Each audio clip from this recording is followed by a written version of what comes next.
একটা যুদ্ধ থেকে ফেরার পথে মরুভূমির মাঝখানে সেনাবাহিনীকে থামিয়ে আল্লাহর হাবিব সাল্লাল্লাহু আলাইহি ওয়াসাল্লাম বিশ্রামের ঘোষণা দিলেন যে তোমরা একটু বিশ্রাম নাও। তো উনি একটা গাছের নিচে বিশ্রামের জন্য গেলেন এবং সেখানে গাছের ডালে ওনার তলোয়ারটা ঝুলিয়ে রাখলেন, ঝুলিয়ে বিশ্রাম নিতে লাগলেন, ঘুমিয়ে পড়লেন। হঠাৎ এক বেদুইন এসে রাসূল সাল্লাল্লাহু আলাইহি ওয়াসাল্লামের এই কোষবদ্ধ তলোয়ারটা কোষমুক্ত করে এরকম হাতে নিল। রাসূল সাল্লাল্লাহু আলাইহি ওয়াসাল্লাম ঘুম থেকে জেগে উঠলেন। এবার বেদুইন বলতে আরম্ভ করলো, এই মুহাম্মদ, তোমাকে এবার কে বাঁচাবে বলো, এই তো আমার হাতে তলোয়ার। সাথে সাথেই আল্লাহর হাবিব সাল্লাল্লাহু আলাইহি ওয়াসাল্লাম উনি উত্তরে বললেন আল্লাহ।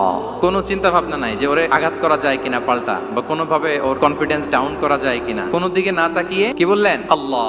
সব সময় তিনি আল্লাহ কেন্দ্রিক ছিলেন। গারে সাউরে যখন আল্লাহ রাসূল সাল্লাল্লাহু আলাইহি ওয়াসাল্লাম এবং আবু বকর রাদিয়াল্লাহু তাআলা আনহু ওনারা আশ্রয় নিয়েছিলেন রাত্রিবেলায়, কুরাইশরা যখন খুঁজতেছিল, আবু বকর রাদিয়াল্লাহু তাআলা আনহু বলেন যে কুরাইশদের পা দেখা যাচ্ছে, ওরা যে হেঁটে যাচ্ছে, একটু উকি মারলেই আমাদেরকে দেখা যায়। রাসূল সাল্লাল্লাহু আলাইহি ওয়াসাল্লাম আবু বকর রাদিয়াল্লাহু তাআলা আনহুকে বলেন যে আবু বকর, চিন্তা করো না, লা তাহসান ইন্নাল্লাহা মা'ানা। আবু বকর, চিন্তা করো না, আল্লাহ আমাদের সাথে আছেন। সুবহানাল্লাহ।